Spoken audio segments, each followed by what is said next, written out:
नमस्कार मित्रांनो, नुकसान भरपाई योजनेच्या नवीन याद्या जाहीर झालेल्या आहे। आता सर्व शेतकऱ्यांच्या खात्यामध्ये नुकसान भरपाईचे पैसे येण्यास सुरुवात झालेली आहे। पहा, जिल्ह्यांच्या याद्यासुद्धा आलेल्या आहे। त्याचप्रमाणे खाद्यतेलाच्या किमतीत मोठी घसरण झालेली आहे। पहा, आजचे नवीन दर बदललेले आहे। खाद्यतेलाच्या किमतीमध्ये मोठी घसरण झालेली आहे। खाद्यतेलाच्या किमती आता कमी झालेल्या आहे। आजचे नवीन दर पहा। त्याचप्रमाणे आता कापूस बियाणे महागलेले आहे। शेतकऱ्यांसाठी महत्त्वाची बातमी, कापूस बियाणे महागलेले आहे। जी आता कापसाचे बियाणाचे पाकिट 850 रुपयाचे होते, ते आता 900 रुपयापर्यंत येऊन पोचलेले आहे।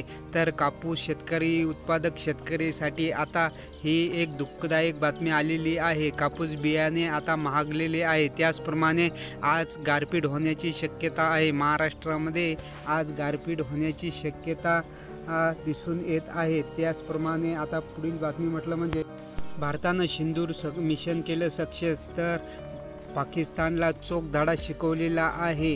त्या पाकिस्तानचे प्रत्युत्तर म्हणून भारताने पाकिस्तानला चोख धडा शिकवलेला आहे। त्यांचे एक रडार आणि एक फायटर विमानसुद्धा आता दस्तभूत केलेले आहे। भारताने पाकिस्तानला प्रत्युत्तर म्हणून 7 शहरावर मिसाईल सोडून हल्ला केलेला आहे आणि भारताचा सिंदूर मिशन सक्सेस केलेली आहे। तुम्हाला व्हिडिओ आवडला तर व्हिडिओला लाईक आणि चॅनलला सबस्क्राईब करायला विसरू नका। धन्यवाद।